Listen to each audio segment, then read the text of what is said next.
Baik, selamat malam. Kita akan mulai pertemuan hari ini ya.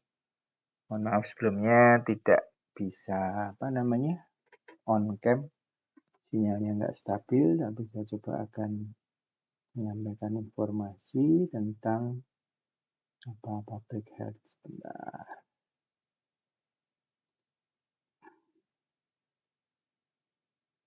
Apakah sudah terlihat? Sudah, Pak. Sudah ya?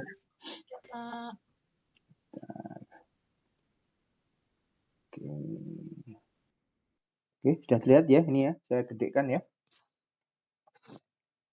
Ya, sampun, Oke. Pak.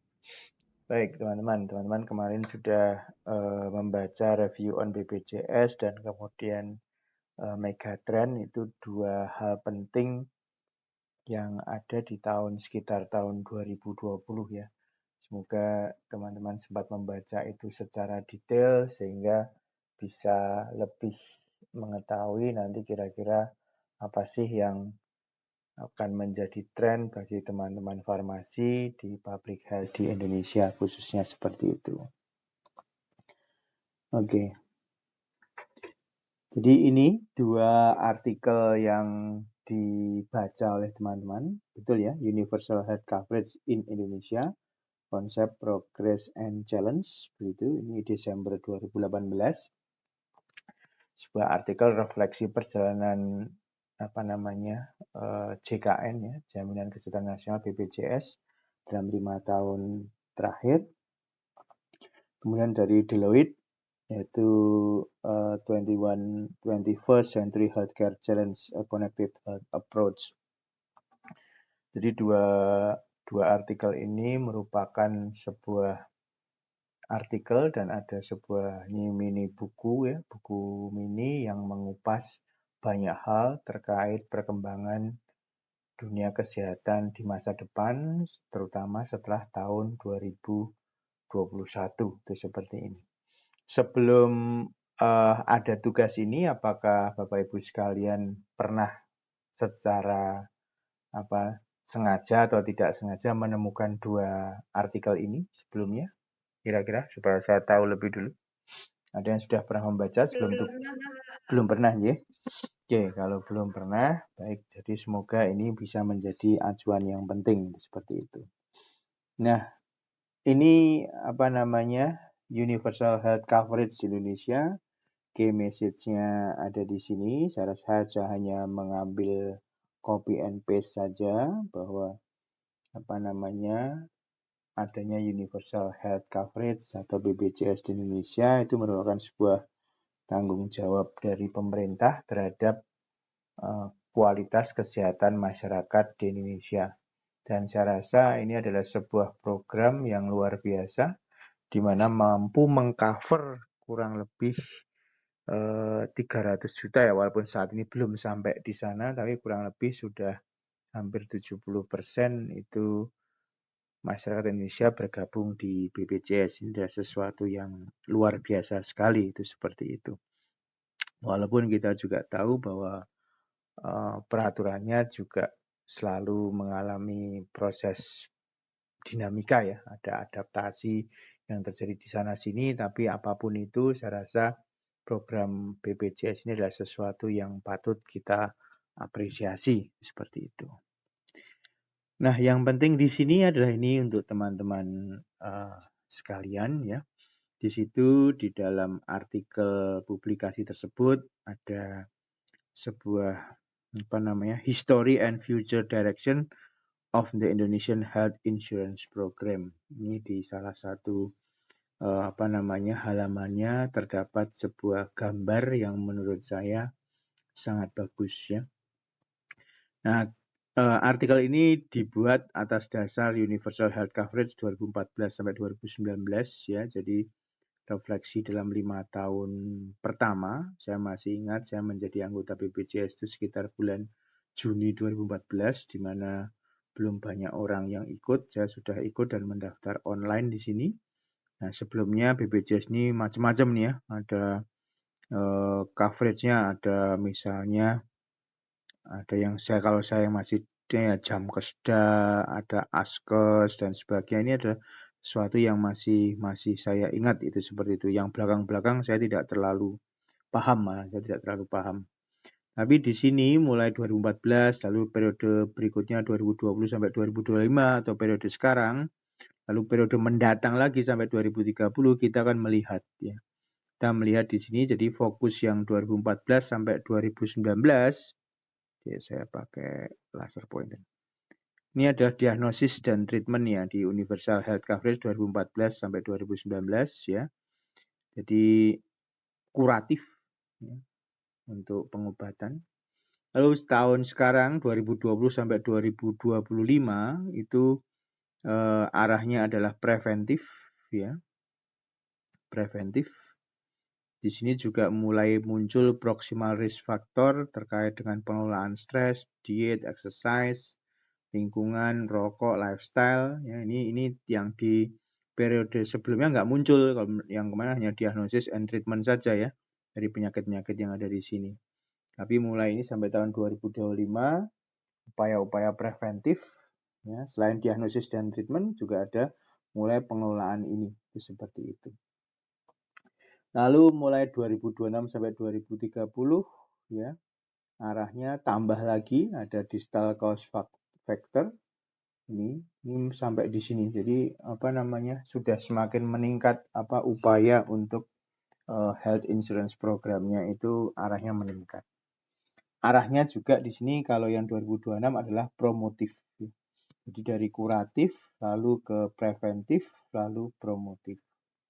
Nah, pentingnya apa? Bahwa preventif dan promotif itu jadi kalau kuratif kan lebih banyak untuk pengobatan ya. Untuk pengobatan lebih ke arah tenaga medis ya. Kalau preventif dan promotif bisa melibatkan tenaga kesehatan yang lain termasuk di salah satunya di sini adalah apoteker di sini ya, preventif dan promotif. Upaya-upaya apa yang dilakukan oleh seorang farmasis untuk upaya preventif bisa macam-macam di sini ya. Macam-macam dan promotif juga itu bisa dilakukan cukup banyak. Nah, di sini kita harus melihat bahwa di sini keterlibatan seorang apoteker adalah sebuah hal penting yang Bapak Ibu sekalian sebisa mungkin kalau bisa ini terlibat itu seperti itu ya, upaya preventif dan upaya promotif seperti itu. Kemudian kalau yang buku kecil yang kedua yaitu Megatrends in Healthcare di sini.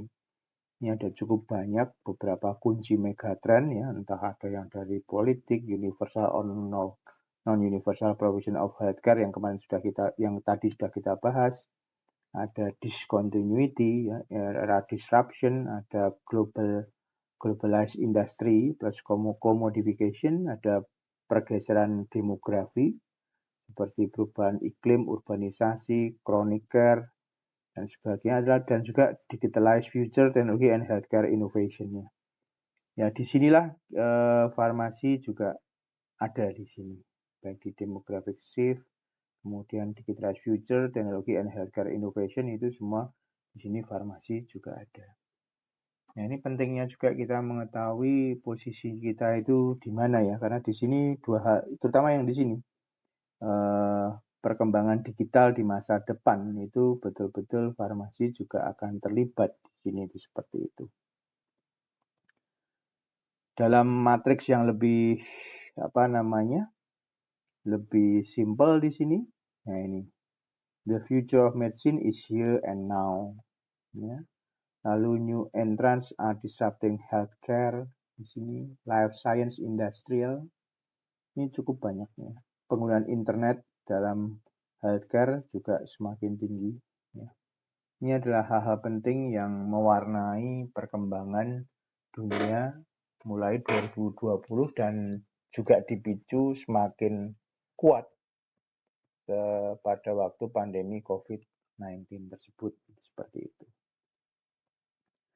Nah, di tahun 2025, di 3 tahun lagi, industri kesehatan dan farmasi diprediksi akan seluruhnya going digital. Ya, disruption ini didorong oleh perkembangan dan adopsi artificial intelligence, machine learning, robotic, and quantum computing. Ya. Ini hal-hal penting yang terjadi dan sebuah lompatan yang luar biasa sekali. Bisa jadi kita menjadi bagian dalam penerapan era disruption ini, atau mungkin kita juga tidak sepenuhnya terlibat, tapi paling tidak kita menjadi tahu ada banyak hal yang terjadi. Dan ini semua diakselerasi kondisi pandemi COVID-19. Dengan demikian, ekosistem industri kesehatan dan farmasi global akan berubah secara drastis dari mass and imprecision treatment menjadi precision and customized treatment. Dari physical consultation menjadi telemedicine or teleconsultation. Saat ini mungkin bidang-bidang studi yang baru yang mulai muncul adalah precise medicine, ya. Jadi karena arahnya menjadi precision and customized treatment, maka menjadi sesuatu yang sangat penting untuk kita menuju ke arah sana. Itu seperti itu. Paling tidak perkembangannya, ya. Sehingga seperti medication MTM, medication therapy management, adalah sesuatu hal yang akan menjadi tren terutama di Indonesia di masa-masa mendatang seperti itu. Lalu artificial intelligence dan machine learning telah mendisrupsi luar biasa dunia medis. Jadi diagnosis penyakit lebih tepat karena berbasis data, ya. Ini para dokter yang banyak memanfaatkan teknologi ini. Kemudian data proses mining memungkinkan perawatan pasien semakin optimal. Analisis berbasis data rekam medis dari ribuan pasien itu semua bisa dimunculkan saat ini. Lalu telemedicine platform berkembang luar biasa. Konsultasi medis dan perawatan awal cukup dilakukan secara virtual. Misalnya ada Halodoc, Alodoc, Lab Dokter, Good Dokter, dan sebagainya.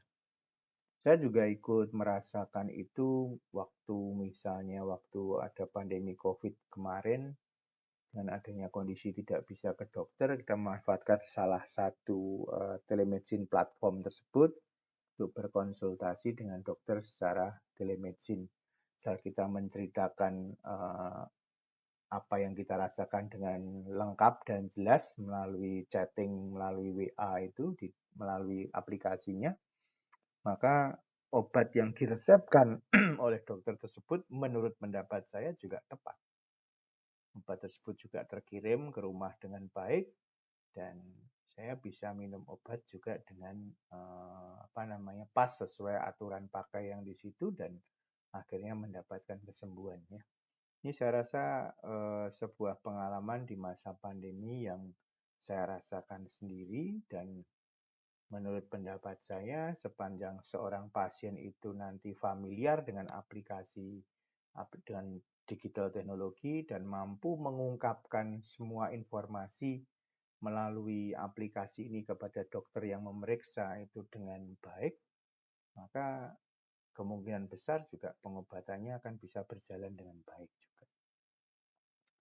Lalu artificial intelligence dan machine learning juga mendisruption dunia kefarmasian, ya. Jadi misalnya ada akselerasi riset farmasi dan minimalisir kesalahan uji lapangan. Jadi kandidat-kandidat obat yang dulu ribuan harus diuji satu persatu, sekarang sudah mulai bisa ditapis, ya, sehingga yang diambil adalah yang betul-betul dibutuhkan. Lalu memprediksi keefektifan dalam penemuan uji coba obat, ya.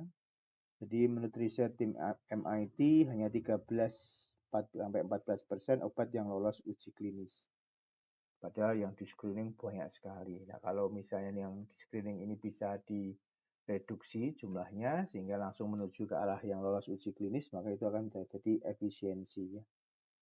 Lalu AstraZeneca menggandeng startup artificial intelligence Bio Farma Berg untuk mengembangkan biomarker dan obat penyakit saraf.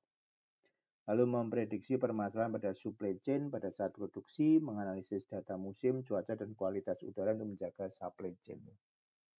Ini adalah sesuatu perkembangan yang luar biasa juga yang terjadi di dunia farmasi. Ini hal-hal penting yang akan mewarnai dunia di masa mendatang seperti itu. Tapi tidak hanya itu tadi semua adalah terkait dengan teknologi. Pharmacist talent atau kemampuan farmasi itu juga merupakan sebuah kunci perubahan di masa mendatang, ya. Jadi ada perubahan radikal di dunia farmasi tadi akan membawa peluang besar pada profesi kefarmasian. Menurut Deloitte yang sudah Bapak Ibu baca itu, layanan kesehatan di masa depan akan fokus di sekitar pasien ya. Tidak lagi berpusat pada institusi layanan kesehatan. Jadi ini hal yang penting ya, fokus di sekitar pasien. Ini di sini adalah sebuah kata kunci, kalau boleh saya gambar tuliskan di sini. Kita buat pen. Bentar.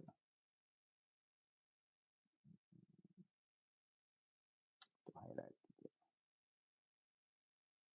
Nah, ini yang saya garis kuning ya, fokus sekitar pasien. Ya, jadi farmasi prospek di masa mendatangnya akan fokus di sekitar pasien. Ya.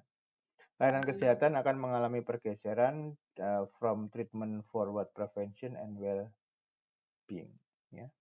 Farmasis dianggap sebagai tenaga profesional yang paling aksesibel, yang bisa diakses dengan mudah dan sangat dipercaya, dan di masa depan akan memiliki peran yang penting. Nah, ini hal yang perlu kita cermati ya, memiliki peran penting. Aksesibel. Nah, ini yang perlu kita perjuangkan terus-menerus, sangat dipercaya. Lalu buku yang lain, tapi saya juga belum detail membacanya. Deloitte 2021 menganalisis 4 peran farmasis di masa depan, yaitu terkait dengan primary care, melakukan pelayanan perawatan primer pada pasien, layanan pencegahan, serta diagnosis dan pengobatan penyakit ringan akut. Di specialty care, butuh farmasis dengan keahlian yang semakin spesifik, misalnya onkologi, sel dan gene, serta penyakit-penyakit langka. Ini sudah mulai dirintis oleh oleh Ikatan Apoteker Indonesia dengan advanced pharmacist, ada spesialis radiofarmaka. Lalu yang sudah disetujui oleh Kolegium Ilmu Farmasi ada 4 kurang lebih. Ada apoteker spesialis anak dan neonatus, spesialis critical care, lalu spesialis ada semacam penyakit dalam atau apa, saya kurang ingat ya, ada 4 pokoknya. Ini adalah hal-hal penting yang mungkin bisa diraih oleh Bapak Ibu sekalian di masa mendatang, berbagai spesialis untuk farmasi ini ya, spesialis ini. Jadi Bapak Ibu mungkin perlu untuk mendapatkan informasi lebih jauh, silahkan kontak dengan Ikatan Apoteker Indonesia supaya bisa mendapatkan informasi yang lebih baik, misalnya begitu. Lalu digital health di sini, yang jelas sekarang ini juga sudah ada. Farmasis membantu pasien dalam memanfaatkan teknologi serta menafsirkan data dari health apps tersebut ya. Sebagai contoh, kita melakukan misalnya uji glukosa darah melalui alat yang kita miliki, dan hasilnya bisa disimpan secara digital dengan aplikasi yang mendukung penggunaan alat tersebut. Itu sesuatu yang saat ini juga sudah ada ya. Lalu population health analytic, farmasis bisa juga melakukan peran analisis, mengidentifikasi peluang, mengembangkan algoritma dan program untuk meningkatkan kesehatan masyarakat ya. Ini sesuatu yang luar biasa yang terjadi pada era sekarang ini. Ini yang perlu dicermati oleh Bapak Ibu sekalian. Ya, sehingga spesialisasi farmasis di masa datang itu terkait dengan bidang digital, yaitu pelayanan kepada pasien melalui platform digital. Lalu terkait medical, pelayanan pada pasien di rumah sakit atau unit layanan kesehatan, dan behavioral, fokus pada mental health dan perilaku dalam pelayanan pasien di rumah. Ini adalah spesialisasi farmasi di masa mendatang yang perlu sekali untuk kita lanjuti, itu seperti itu. Nah, peluang apoteker dan melakukan kontribusi public health ya, karena kita arahnya kalau saya boleh balik sedikit lagi, yaitu pada fokus pada pasien di rumah, melayani pasien melalui platform digital dan sebagainya, itu sebuah hal yang mengarahkan kita untuk selalu mengarah pada pasien. Ya. Kalau kita bicara masalah pasien, entah individual atau dalam bentuk masyarakat, itu berarti kita mengarahkan pada edukasi pada pasien yang selama ini dikelola melalui public health. Itu seperti itu. Nah, peluang apoteker dalam melakukan kontribusi terhadap public health ini berdasarkan dua literatur yang sudah dibaca Bapak Ibu, saya mencoba memberikan beberapa kesimpulan sementara saya bahwa pelajaran berbasis bukti spesifik dan membantu meningkatkan cakupan dan dampak dari BPJS secara berkelanjutan dan adaptif untuk menciptakan suatu sistem yang tangguh. Jadi hasil-hasil dari BPJS saat ini yang terbukti baik, yang terdata dengan baik, ini bisa menjadi sarana untuk pelayanan BPJS secara berkelanjutan, ya, itu seperti itu. Lalu keberadaan industri farmasi yang terus berkembang dan bertambah jumlahnya, meningkatnya kebutuhan obat masyarakat, baik jenis maupun jumlahnya, dan juga meningkatnya jumlah manusia dan jumlah penyakit baru merupakan peluang bagi tenaga kefarmasian untuk memberikan kontribusinya baik di dalam maupun di luar Indonesia. Lalu jumlah SDM apoteker yang semakin banyak dan semakin profesional, harapan kita merupakan faktor penting untuk berperan aktif dalam mencerdaskan dan menyehatkan masyarakat. Ya, hal ini terjadi karena meningkatnya jumlah perguruan tinggi yang membuka prodi farmasi dan profesi apoteker di Indonesia. Lalu semakin baiknya hubungan kerja dan kolaborasi antar tenaga kesehatan dalam memberikan pelayanan kesehatan kepada masyarakat sehingga masing-masing tenaga kesehatan dapat berkontribusi terhadap public health. Ya, di sini terlihat bahwa tadi kan periode 2020 sampai 25, 26 sampai 30 adalah era preventif dan promotif, sehingga di sini kolaborasi antar tenaga kesehatan menjadi sangat perlu. Interprofessional collaboration adalah sesuatu yang sangat penting. Lalu adanya desentralisasi merupakan peluang bagi daerah untuk meningkatkan kualitas pelayanan, pengalokasian dana, pengelolaan obat yang sesuai dengan kebutuhan spesifik masing-masing daerah.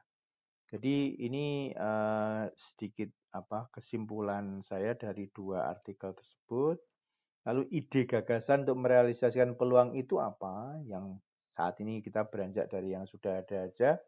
Misalnya mengkampanyekan dan menggalakkan gerakan masyarakat hidup sehat, ya, germas kepada masyarakat, misalnya kampanye anti rokok, gaya hidup sehat, pola makan sehat, gizi seimbang, olahraga secara teratur, dan manajemen stres, ya. Itu tadi mirip dengan yang digambarkan dalam gambar dari yang artikel review, ya, UHC yang di Indonesia tadi. Ini jadi kita juga bisa terlibat kok dalam kampanye anti rokok, gaya hidup sehat dan sebagainya. Tidak melulu itu adalah tugas tenaga medis, tapi kita juga bisa bersama-sama dengan tenaga kesehatan lain untuk merealisasikan peluang-peluang tersebut. Lalu berperan aktif mensukseskan program pemerintah, misalnya penanggulangan masalah stunting, penurunan tingkat kematian bayi dan KB melalui promosi kesehatan di posyandu, puskesmas, atau rumah sakit. Ini juga bisa. Lalu mengembangkan sistem jejaring informasi yang solid, dinamis, dan terintegrasi terkait pelayanan kesehatan. Ya, seperti itu. Lalu masih ada lagi menginduksi terciptanya budaya dan lingkungan hidup yang lebih sehat. Ya, kalau misalnya farmasi sekarang sudah diberi tugas untuk misalnya di puskesmas terkait pengelolaan obat TB, ya TB ini salah satunya kan juga menciptakan lingkungan hidup yang lebih sehat, itu sebagai sebuah upaya preventif untuk mencegah TB itu terjadi semakin banyak. Nah, di sini apoteker juga memiliki tugas di situ sebagai tim di situ. Lalu memberikan konsultasi dan informasi obat yang benar kepada masyarakat dapat dengan bertatap muka langsung atau melalui media sosial dan elektronik tentang bagaimana mengelola obat dengan benar, memanfaatkan alat kesehatan dan baik, dan menjalankan self-medication. Ini sebuah hal yang saat ini disupport oleh kehadiran aplikasi daring, ya, entah Zoom, entah Google Meet yang sekarang kita nikmati ini, semua bisa menjadi sebuah sarana untuk membuat kita dapat melakukan pemberian konsultasi dan informasi obat yang benar, itu seperti itu. Apoteker dapat juga melakukan penelitian-penelitian yang berbasis bukti di rumah sakit atau pelayanan kesehatan dengan berkunjung ke pasien secara langsung. Jadi ini Secara tidak langsung kita diminta untuk melakukan home pharmacy care seperti yang ada di Permenkes 73 2016 ataupun Permenkes sebelumnya juga sudah mengamanatkan seperti itu, bagaimana tugas apoteker di masyarakat. Kemudian penyusunan regulasi tentang manajemen rantai obat mulai dari pembuatan, distribusi, sampai penggunaan oleh masyarakat dari pusat, provinsi, sampai daerah, baik di sektor publik dan swasta untuk menjamin ketersediaan obat. Ya. Ini ide-ide yang bisa dilakukan. Waduh, ini internetnya. Lalu ada juga pengawasan dan penyuluhan kerasionalan penggunaan obat tidak terbatas pada sarana tapi juga pada pemberi dan pengguna obat. Menyusun program pemerintah tentang peningkatan fungsional aparat dan perangkat untuk meningkatkan ketersediaan, pemerataan dan keterjangkauan obat esensial serta penggunaan obat yang rasional, pengawasan dan pengendalian obat. Juga kita bisa membuat perencanaan kebutuhan obat yang matang untuk mendukung program preventif dan promotif dari pemerintah tersebut. Ada lagi, dalam sistem digital, peluang apoteker juga sangat besar melalui sistem e-health yang di dalamnya ada telehealth, telemedicine, ya, juga ada, sehingga salah satu aplikasi e-health yang menjadi peluang apoteker dalam melakukan public health yaitu melalui telefarmasi. Contohnya misalnya ada Halodoc, K24 Klik, yang mana berfungsi untuk melakukan pelayanan kesehatan kepada masyarakat melalui telekomunikasi pada pasien di mana mereka tidak dapat bertemu dengan apoteker. Ya. Sehingga saya berdasarkan bacaan tadi, itu saya membuat ini hal yang baru di tahun 2002 ini adalah telefarmasi as a future public health. Ya, dari yang sudah Bapak Ibu baca tadi, maka kita akan masuk ke telefarmasi as a future of public health. Jadi ini adalah sesuatu yang sebuah peluang besar yang bisa kita gunakan untuk membuat profesi apoteker ini semakin dikenal di masyarakat. Kalau dulu kita melakukan misalnya katakanlah pengabdian masyarakat begitu ya, tentang misalnya penggunaan obat flu yang benar aja lah katakanlah begitu, kita harus bertemu, harus ketemu orang di balai desa atau di mana dan kita menjelaskan, kita terbatas pada waktu, tempat, dan sebagainya. Nah, karena saat ini misalnya penggunaan smartphone dan aplikasi-aplikasi ini semakin banyak, bukan tidak mungkin kita juga bisa memberikan penyuluhan seperti itu dengan skop yang lebih luas. Ya, tentunya bisa dimulai dari masyarakat yang sudah melek dengan teknologi. Tapi keuntungannya adalah kita mungkin tidak perlu harus berkunjung dari satu tempat ke tempat lain yang katakanlah mungkin tempat itu tidak mudah untuk dijangkau. Kalau dalam kondisi normal. Apalagi dalam kondisi misalnya bencana dan sebagainya. Itu dengan penggunaan telefarmasi as a future public health, kita akan menjadi semakin bisa menjalankan peran dan fungsi kita walaupun kita tidak bertemu dengan pasien yang membutuhkan informasi obat tersebut. Ya. Jadi telefarmasi ini adalah bagian dari telehealth gitu ya, seperti itu. Jadi namanya ini bagian. Jadi kita tidak bisa telefarmasi itu berdiri sendiri, jelas tidak mungkin karena relasi pasien dengan dokter itu tetap terjadi walaupun itu dalam bentuk telehealth, maka proses untuk telefarmasi adalah sesuatu yang menjadi bagian dari telehealth itu. Saya masih ingat pada waktu pandemi kemarin itu 2021 itu ada sebuah informasi dari berbagai rumah sakit, ada paket untuk pengobatan pandemi COVID. Jadi misalnya kena COVID, silahkan kontak ke rumah sakit, atau kalau mau diberikan pendampingan, ada paketnya, ada paket melalui Zoom meetingnya, ada paket obatnya dari telefarmasinya, lalu obatnya dikirim ke rumah, lalu ada monitoringnya juga. Karena pada waktu itu memang tidak bisa bertemu dengan pasien, maka menurut pendapat saya, paket-paket ini adalah sesuatu yang sangat bermanfaat sekali. Dan menurut teman yang waktu itu sudah mencoba sebelum ada paket yang bisa diakses secara gratis oleh pemerintah itu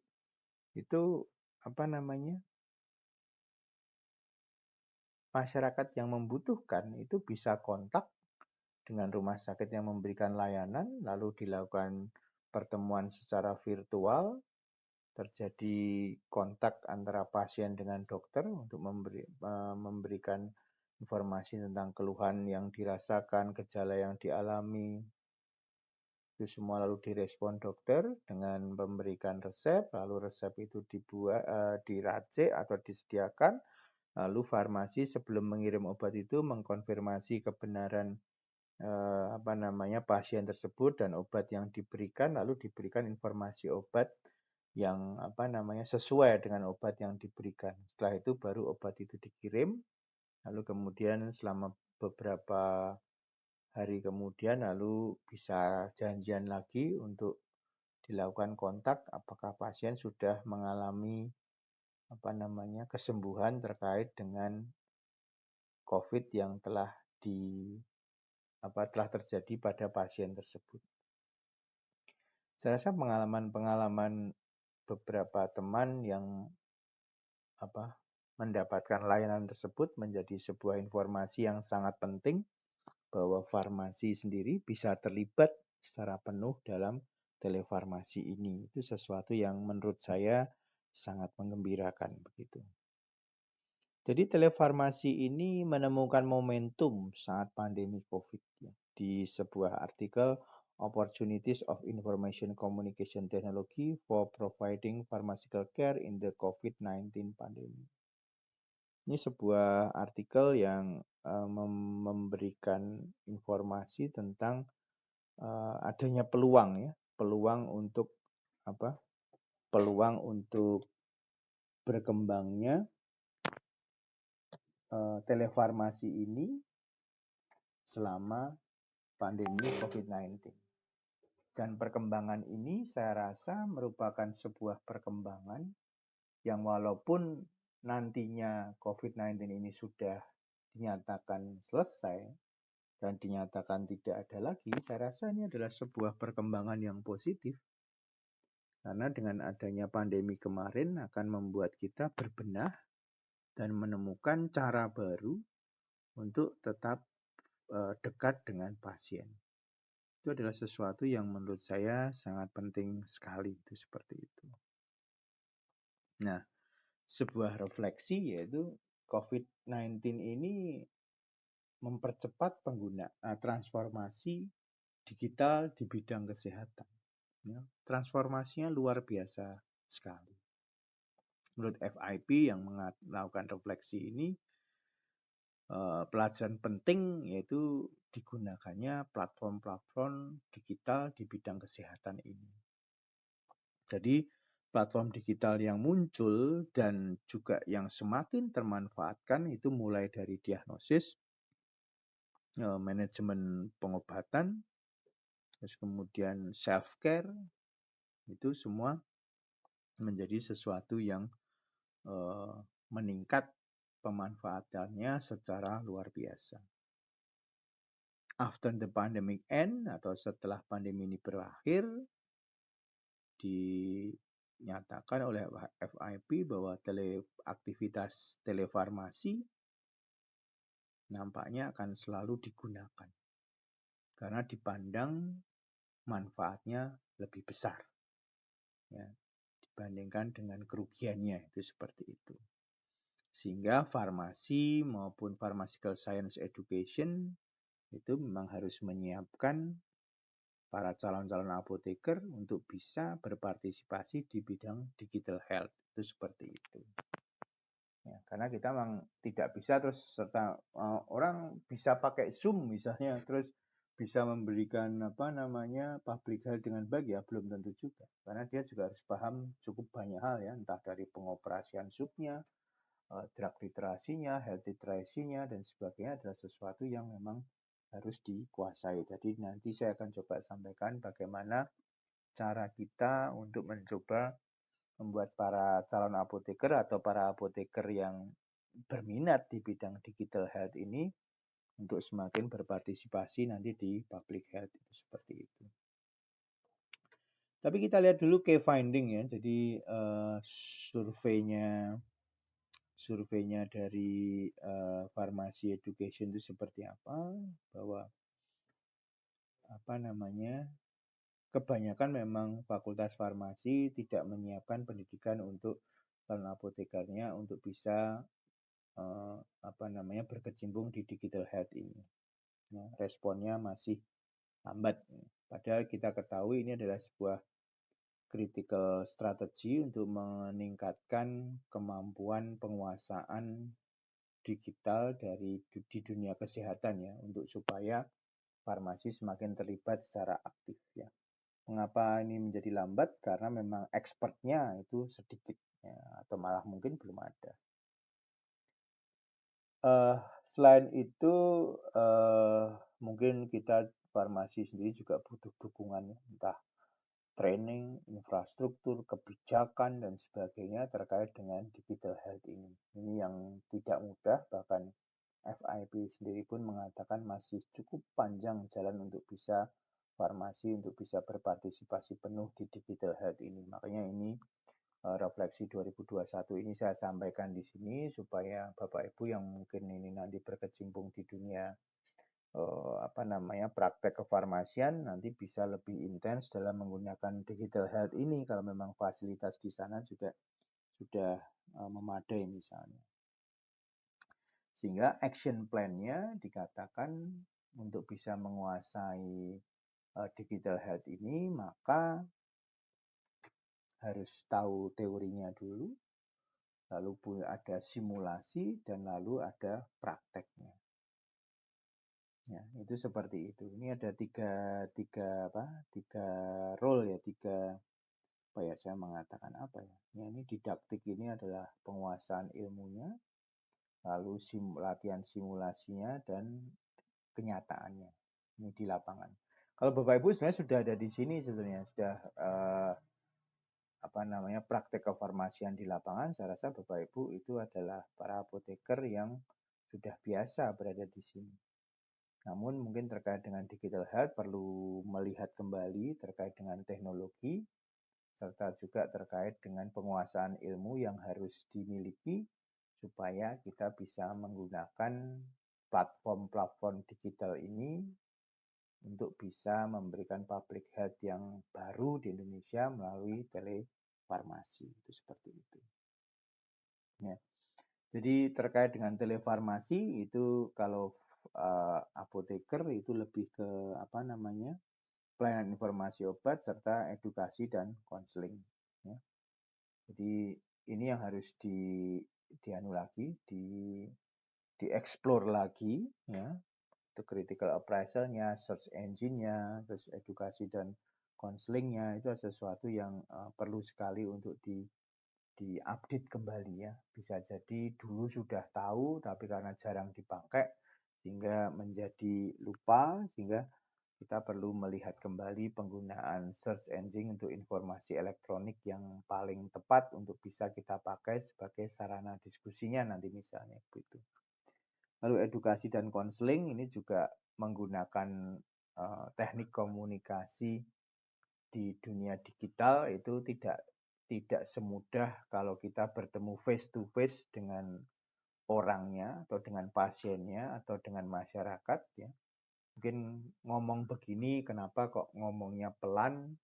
Karena mungkin di sini misalnya dari suara saya di sini terus sampai ke Bapak Ibu yang entah ada di Jogja atau di luar kota itu membutuhkan jeda waktu. Sehingga kalau kita berbicaranya sangat cepat, maka mungkin sulit untuk diterima oleh orang yang mendengarkan di belahan yang lain ya, maksudnya di kota yang lain misalnya begitu. Jadi kita harus bicaranya pelan. Jadi ternyata setelah kita pelajari lebih jauh, seorang yang berbicara melalui Zoom ini itu tidak boleh terburu-buru. Harus perlahan-lahan. Ini adalah teknik komunikasi yang mungkin lebih lambat daripada waktu kalau kita bertemu dengan orang biasa. Sehingga nanti dalam menjelaskan sesuatu pun itu juga harus berjalan dengan lebih lambat. Nah, kalau ini bisa terjadi, maka berarti kita sudah melakukan patient centered care itu dengan baik. Itu seperti itu. Harapannya demikian. Jadi di sini kita membutuhkan materi praktik, kita membutuhkan teknologi informasi, dan kita membutuhkan spirit patient centered care. Materi praktik bisa dipelajari, asal kita punya aksesnya, kita punya modulnya, kita mau mempelajari, pasti bisa. Kita harus menguasai teknologi informasi dari berbagai platform yang ada, mencari informasi secara cepat, ya, menggunakan Google Meet caranya bagaimana, menggunakan Zoom bagaimana, menggunakan Microsoft yang lain, Microsoft Teams seperti apa, itu adalah sesuatu yang harus kita ketahui juga. Bagaimana menggunakan AHA Slide, bagaimana menggunakan Menti, itu sesuatu yang bisa kita kelola juga nantinya. Lalu yang paling penting itu adalah patient centered care, di mana kita memiliki spirit bahwa kita akan melayani pasien itu dengan sebaik-baiknya. Kita akan memberikan informasi obat ataupun edukasi maupun konseling terkait obat melalui telefarmasi sesuai dengan kebutuhan dari pasien tersebut. Nah, ini yang perlu kita fokuskan karena kita tidak sudah kita menggunakan teknologi, tapi ternyata kita memberikan sesuatu yang mereka tidak butuh, itu kan sesuatu yang eman-eman ya. Jadi kita harus bisa menjaring informasi mereka butuh apa sih dengan kita, dengan adanya telefarmasi ini adalah sesuatu yang perlu dieksplor lagi. Nah, how we work ya, ini slide terakhir. Jadi bagaimana kita bisa bekerja untuk bisa menjadikan telefarmasi sebagai future public health itu, ya kita harus paham dulu drug regulation-nya seperti apa di era disruption ini.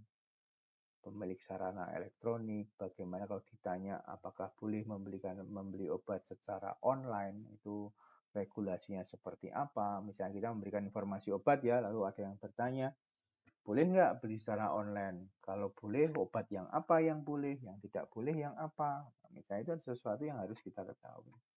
Health literacy, jadi pengetahuan tentang kesehatan yang bisa disampaikan, itu juga harus dikuasai. Tentang digital health itu sendiri, ya, penguasaan ini aplikasinya, lalu communication skills. Ini yang harus dilatih. Ini terkait dengan pengetahuan. Lalu setelah itu kita pakai simulasi, ada health literacy tools, jadi instrumen-instrumen yang bisa dipakai untuk membuat kita mampu mengeksplor semuanya, jadi dari informasi yang kita sampaikan, lalu bagaimana cara mengukur capaian indikatornya, using teknologi to enhance teaching and learning, bagaimana menggunakan teknologinya harus dipraktekkan, bagaimana kita menginterview dari pasien kalau kita melakukan home care, misalnya kalau kita bicara telefarmasi pertama dengan masyarakat umum, lalu kita juga melayani telefarmasi untuk konsultasi pasien secara one-on-one, itu sesuatu yang kita harus tahu bagaimana cara kita melakukan interview, lalu bagaimana kita melakukan praktek pada pharmaceutical public health melalui webinar ini. Bagaimana mengorganisasi pendaftarannya, bagaimana mempersiapkan alat-alatnya supaya tidak noise misalnya gitu, terus kemudian bisa didengar ke semuanya dengan baik, tidak ada hambatan, misalnya bagaimana menggabungkan ke YouTube kalau itu mau di live, atau bagaimana menggabungkan ke Instagram live kalau memang itu mau disiarkan melalui Instagram dan sebagainya. Bagaimana melakukan perekaman, bagaimana melakukan editing kalau itu mau diposting juga nanti di YouTube, itu adalah sesuatu yang nantinya harus dipelajari dan tidak bisa kita hanya mengandalkan orang lain, paling tidak kita dasar-dasarnya tahu. Itu di laboratorium. Lalu pada waktu experience learning, waktu praktisnya, kita menggunakan alat yang kita miliki dari laptop, kemudian mikrofon dan sebagainya. yang bisa dipakai untuk melakukan telefarmasi baik yang sifatnya public health untuk masyarakat umum ataupun pada pasien yang 101. Itu seperti itu. Oke. Itu saja yang ingin saya sampaikan. Jadi terkait dengan dua materi yang sudah dibahas oleh Bapak Ibu, saya mencoba merangkum dan mencoba menambahkan terkait dengan peluang telefarmasi sebagai future public health saat ini di Indonesia, dan ini adalah sesuatu hal yang perlu sekali digarap oleh kita sebagai seorang apoteker. Saya stop share dulu, Bapak Ibu.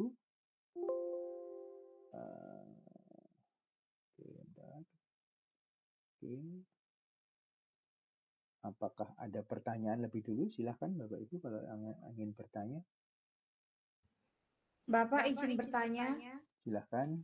Kalau misalkan saya Tanti Pak.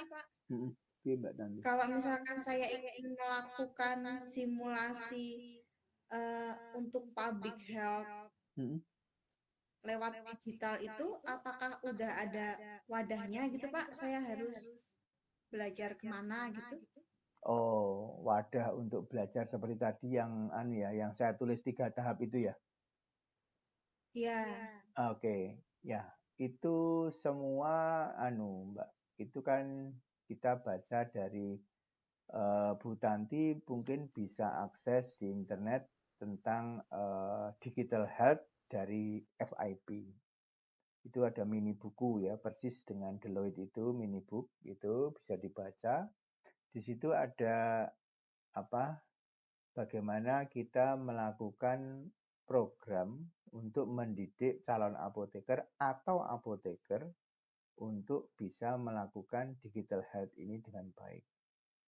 Yang saya sampaikan 3 kotak tadi, didaktik, laboratory simulation maupun experiential learning, itu merupakan sebuah propose ya. Jadi merupakan sebuah usulan yang bisa dipakai menjadi acuan untuk seorang apoteker untuk bisa melakukan promosi kesehatan melalui sarana aplikasi online seperti ini, katakanlah menyelenggarakan webinar ini. Itu seperti itu. Tidak semua bisa terwadai, Bu Tanti. Kalau misalnya di tempat kita sekarang, di USD, ya salah satunya yang dipakai yang penting adalah kalau kita nanti mau menyelenggarakan webinar ya, misalnya ya ini kita ini sebagai sebuah, saya biasanya sudah 2 tahun ini kuliah Promkes ini nanti diakhiri dengan membuat webinar Bapak Ibu. Webinar yang melakukan siapa? Yang melakukan ya Bapak Ibu sendiri. Jadi Bapak Ibu secara tidak langsung, kalau Bapak Ibu nanti berminat juga atau bersedia, Bapak Ibu bisa membuat sebuah webinar yang dikelola oleh Bapak Ibu sendiri. Nah, di situ nanti Bapak Ibu akan belajar secara otomatis. Akan belajar mulai dari didaktiknya, lalu laboratory simulation, dan experiential learning-nya. Itu seperti itu. Itu begitu, Bapak Ibu. Jadi kalau misalnya setelah pertemuan ini kan ada tugasnya yang di pertemuan berikutnya itu kan merancang strategi promosi kesehatan per kelompok ya. Di situ biasanya kelompok itu nanti akan menyajikan dia punya rencana-rencana apa. Dan skala 2 tahun terakhir ini adalah tidak bisa ketemu di masyarakat, maka yang dikelola para mahasiswa untuk angkatan 6, 7, dan 8 itu kemarin yaitu melakukan webinar, dan otomatis mereka semua yang melakukan itu otomatis menjadi tahu bagaimana cara melakukan telefarmasi untuk public health. Begitu Bu Tanti. Iya Pak. Jadi nanti kita belajarnya kayak autodidak gitu ya Pak, belajar di YouTube, gimana cara membuat webinar, kayak gitu-gitu Pak. Ya, Atau itu bisa. ada mentornya gitu Pak. Nanti gini aja, kalau saya sih learning by doing yang di LMS itu sudah saya siapkan untuk menuju ke sana. Gitu ya. Jadi angkatan berapa ya? Saya lupa ya. Angkatan 6 itu mengerjakan menjadi satu webinar besar yang dilakukan di akhir perkuliahan. Itu seperti itu. Angkatan 7 juga, Angkatan 7 ada 2 webinar yang dilakukan oleh mereka dan seterusnya. Kalau tidak salah begitu, waktu dengan Bu Aris juga demikian. Jadi semua yang ada di LMS itu memang sudah diarahkan oleh kita untuk diarahkan Bapak Ibu nantinya itu menghasilkan sebuah produk webinar yang untuk kepentingan public health. Karena itu kalau Bapak Ibu melihat LMS di Promkes itu, saya membuat beberapa kelompok. Nanti minta Mbak Anggi, ini kelas ini akan dibuat dari berapa kelompok. Misalnya anggap aja 2 kelompok. Jadi kelompok 1 mau webinar tentang apa, kelompok 2 webinar tentang apa. Nah, ini yang harus disiasati adalah kalau memang membutuhkan dana, ya silahkan kontak Kaprodi. Tapi kita berusaha meminimkan seminim mungkin ya. Kita menggunakan fasilitas yang ada di kampus dan sebagainya. Toh sebetulnya kalau kita membuat webinar ini, kita tidak terlalu memerlukan biaya yang besar. Cukup ada laptop, koneksi internet yang stabil, ada yang ngurusi pendaftaran, ada yang ngurusi persiapan tempatnya, ada yang ngurusi materinya, ya, ada yang mengurusi nanti biasanya untuk peserta itu kasih sertifikat dan sebagainya, lalu kita punya pre and post test untuk mengukur indikator, maka semuanya akan jalan. Gitu Mbak Tanti. Oh, iya Pak, ada gambaran. Ya, Itu gitu ya. kita perlu kerja sama IAI untuk ngeluarin SKP gitu nggak Pak? Ya, kalau itu Biar mau, banyak yang ikut. boleh. Ya, kalau itu mau boleh, kalau itu mau SKP untuk IAI boleh, cuma nanti harus dicek ke Kaprodi, kapasitas Zoom-nya kita punya yang berapa saja sehingga itu menjadi sebuah pembatas kita punya audiens nanti berapa. Ataupun kalau misalnya kapasitas Zoom-nya itu terlalu sedikit misalnya, itu bisa sewa Zoom secara harian yang kapasitas besar juga bisa. Kalau tidak salah kita punya yang 500 sama punya yang 300 sama 500 audiens. Nah, menurut saya kok lebih dari cukup ya kalau kita punya 300 aja untuk Zoom-nya. Kita siapkan untuk kepanitiaan sekitar 30 orang, lalu sisanya bisa masuk ke audiens. Gitu, Bu Tanti. Oh, iya Pak, matur nuwun. Nah, monggo silahkan Bapak Ibu mungkin mau komentar dulu terhadap materi yang saya sampaikan. Itu seperti itu. Kan berberapa sih ini? Ber-12 sama saya ya. Jadi saya dibagi 2, lalu bikin ya makanya nanti dikerjakan dulu, besok kita diskusi-diskusi, lalu kita matangkan, itu bisa menjadi sarana pengabdian masyarakat untuk Bapak Ibu. Kalau tertarik dengan SKPIAI-nya, kita buat proposalnya, karena yang melakukan adalah pihak pendidikan, nampaknya kok tidak ada biaya, kecuali kita menarik biaya dari peserta. Nah, kalau ada biaya peserta membayar sejumlah uang, maka untuk mengurus SKP itu membutuhkan sejumlah dana. Itu ada aturannya. Tapi kalau kita tidak menarik dana, itu semuanya 0 rupiah juga. Untuk SKP-nya tidak perlu membayar uang begitu. Gitu teman-teman. Kalau misalnya tertarik ya itu saya senang sekali karena sambil kita kuliah promosi kesehatan, kita sekaligus mempraktekkan promosi kesehatan itu. Tidak hanya teorinya, tapi juga kita bisa rancang kuesionernya. Sehingga kuesionernya sederhana saja, tapi bisa untuk memotret pengetahuan, atau untuk memotret motivasi, atau untuk memotret tindakan, dan sebagainya. Itu adalah sesuatu yang sangat penting dan mungkin penting juga untuk Bapak Ibu yang mengambil tesis di bidang sosial ya, perilaku dan sebagainya, itu sangat penting. Monggo Bapak Ibu kalau mau bertanya silahkan.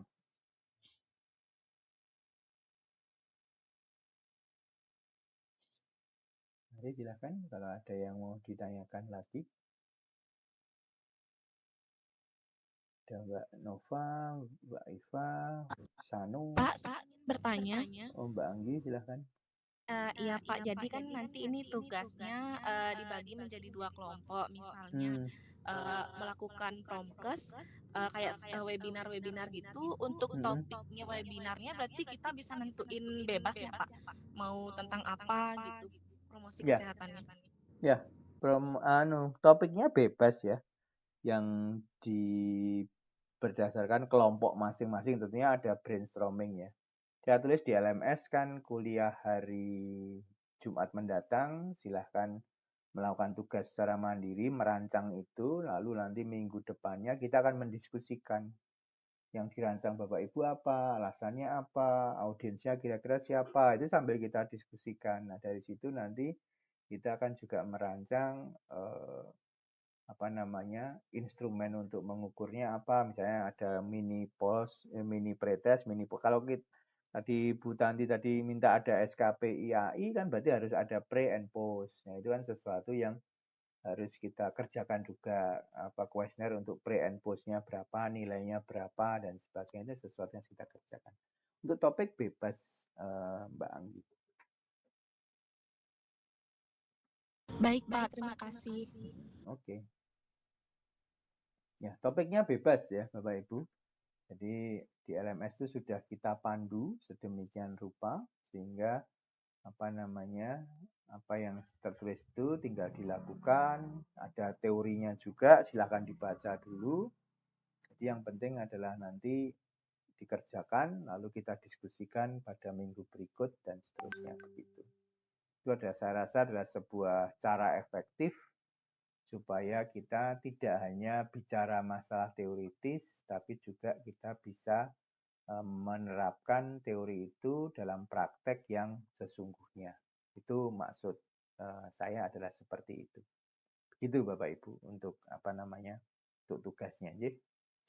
Silahkan, mungkin ada yang mau ditanyakan lagi.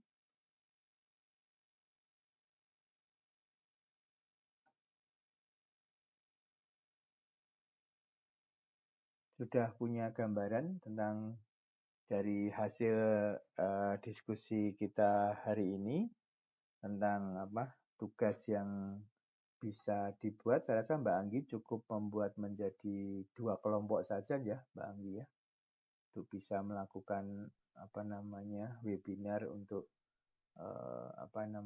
suatu kegiatan untuk entah informasi obat tertentu atau tentang konsultasi atau edukasi. Yang pernah kita lakukan kemarin dulu itu tentang perilaku hidup bersih dan sehat pada era pandemi COVID. Itu kalau tidak salah, itu saya ingat judulnya adalah itu.